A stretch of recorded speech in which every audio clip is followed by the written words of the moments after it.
Welcome back for a review of the book, The Evolving Analyst. And we have two of the authors for the book here today.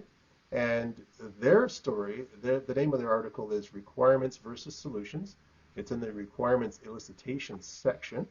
And we've got Arvind Arcot with us and Astrid Ries. Welcome. Thank you for joining us today. Just a quick review for the audience. So Astrid is a senior executive and Arvind is a BA practice manager.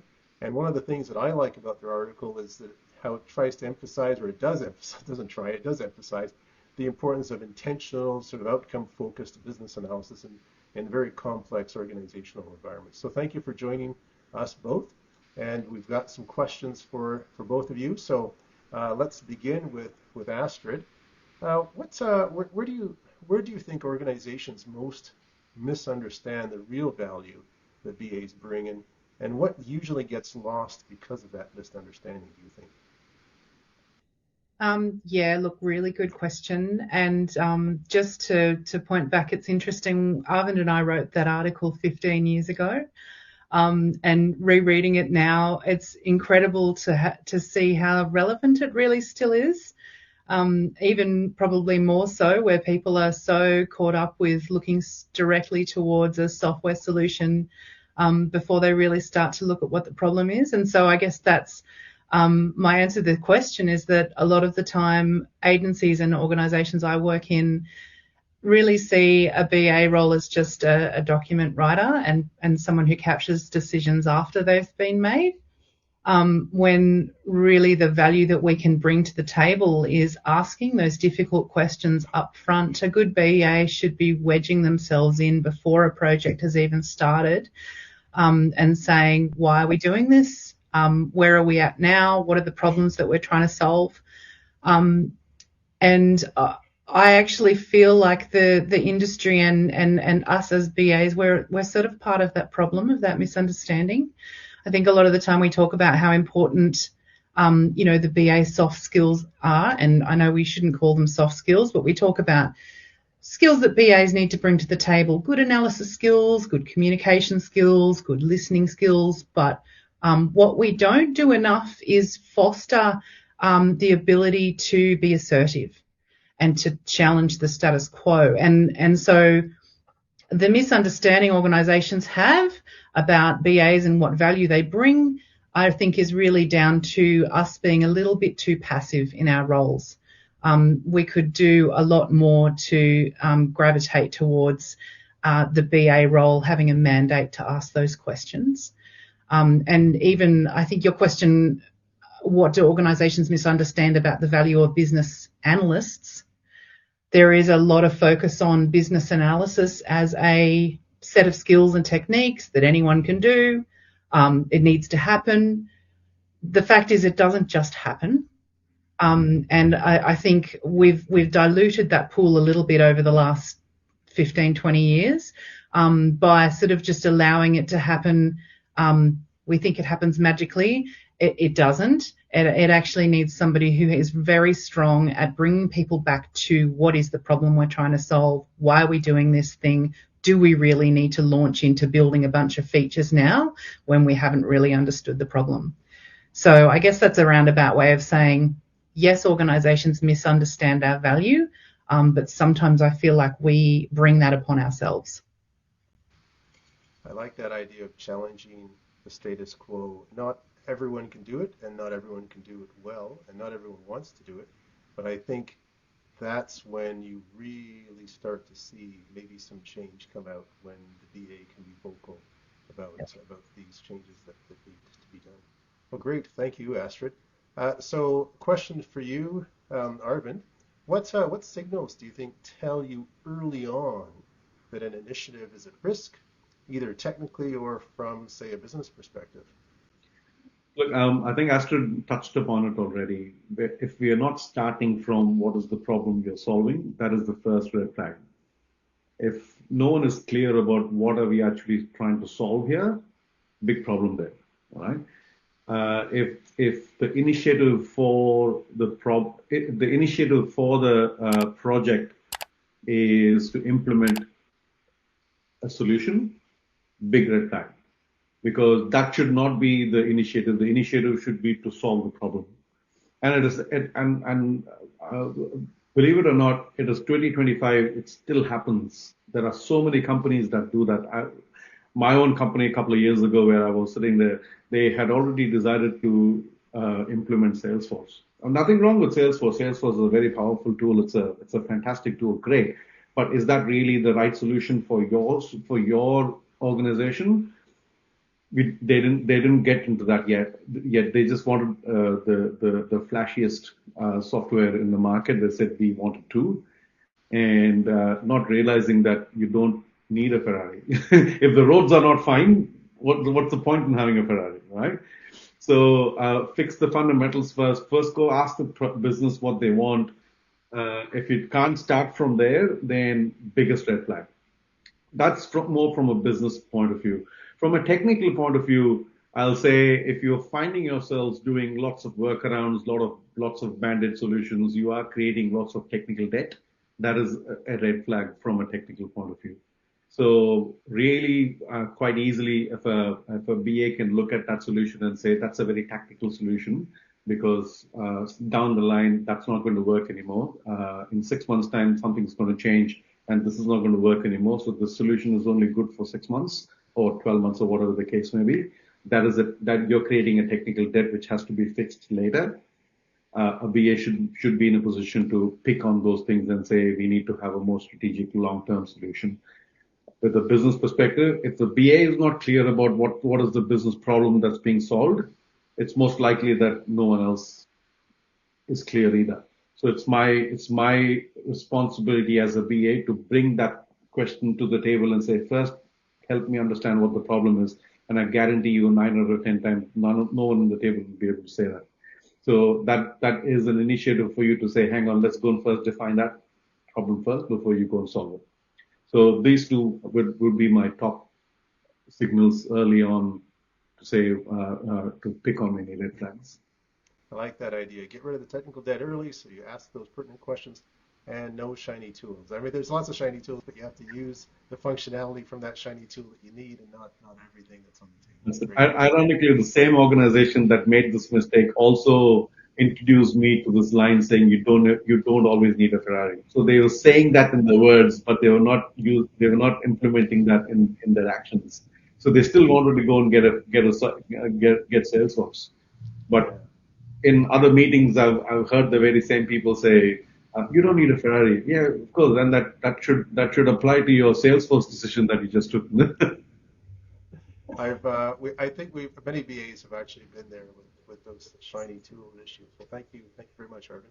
So back to you, Astrid. Another question. Can you share sort of an example where the way that analysis was done, it mattered more than what was produced, the outcome that was produced? Yeah, look, and this is a good segue from exactly what Arvind was just saying. Look, recently I was asked to do an analysis and a recommendations options paper on which way the enterprise risk management section should go in terms of purchasing or building a product to manage risk across the enterprise. And the stakeholder we were dealing with, it was a reasonably high level, but he had some directions from his management saying, go out and find us a tool because the current tools are awful. And I sort of sat with him. We looked through the things that he'd been shown already. The few options he presented to me was, we've looked at this SaaS product. Looks pretty cool, but it's expensive. We've also looked at a product that another department have built that we can use. It's a Dynamics, heavily customized Dynamics instance. And the third option is that we just build something in-house. And I said, okay, that's all great and that's interesting. What are you doing right now? And he said, we've got an Excel spreadsheet, and it's not great. And I said, and who's using it and what are they using it for? And he said, look, honestly, I think we have trouble convincing people that they need to do risk management in the first place.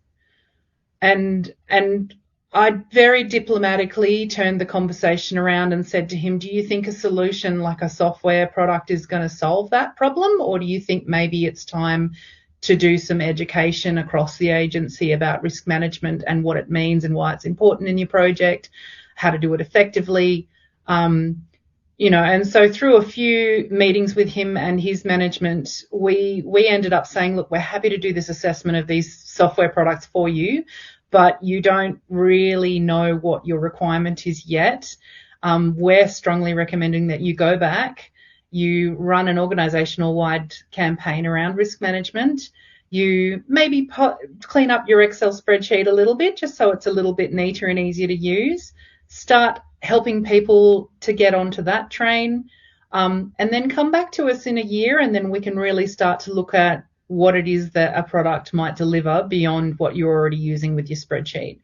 I think depending on the level of sophistication and the impact and criticality of the risks that an enterprise is looking at, a spreadsheet will do just fine most of the time. So I'm interested to see how they go with that. They've actually started their education campaign, and we've offered to help with that as well, because running in the section that I'm working in, it's a IT section, so we run projects with risk analysis a lot. Obviously, that's a pretty default approach, but I think that example was good to show where the analysis we didn't end up buying or building anything. We didn't even produce a requirement statement for them. We just said to them, you're not ready for this, and we'll help you get ready for it. But, right now is not the time to buy an expensive product. That's good. I know there's some BAs who probably would say the opposite. You know what? I need the money. I need this contract. So let's just go through it. So that's good, actually. That's being obviously proactive and to bring up the risk management early on, just even before the project begins. I think that's awesome. Thank you, Astrid. All right, so last question goes to Arvind. Arvind, which BA skills do you think will become more important as AI, for example, and automation mature? I know we were talking about requirements elicitation here, but I thought I would just throw in something about AI. Sure. I mean, AI is becoming more and more important even for BAs. But what BAs need to remember is AI is not here to do your job. AI should be treated like a junior BA. So say, if I have a human as a junior BA to assist me, I'll tell the junior BA, hey, we've got a workshop to talk about X. I need you to go and do some research and tell me what are the different requirements categories that I need to talk about in that workshop. Help me come up with an agenda for that workshop, and that's it. Okay, and then that junior BA will go away and do some research and come back and tell you these are the different requirements categories that we need to talk about, and then we'll say, okay, based on this, go and prepare an agenda for a meeting invite. Okay, and then he or she will go and get it done. AI should just be used for that. AI cannot be used to go and run workshops. Right? AI can, and then while you're running the workshop, that junior BA is sitting in a corner and frantically taking down notes on who said what and all that. AI is good for that. Right? And then at the end, I'll tell the junior BA, go and do a meeting minutes and come back to me and show me what you've done before we send it. AI should be used for that. So AI is your let's call AI, either you want to call it a junior BA or you want to call that your personal assistant, whatever you want to call it. That's not here to do your job. That's here to assist you in being more efficient in doing your job. So what AI skills are even more required what BA skills are even more required once AI becomes reality? I mean, it is reality already, but when it matures, is your analytical skills. Because you should be able to look at what AI gives you and analytically look at that and say, that doesn't make sense. All right, can you go, because most of the times today I use AI a lot, and when I look at what AI has given back to me and say, I'm not sure that is true, and AI's response to me is, yeah, you're right. So AI has not thought about it. AI is just taking your responses as an input for AI to become better, right? So your analytical skills becomes all the more important, all the more necessary for you to be able to challenge what AI is giving you so that AI can come back with a better response.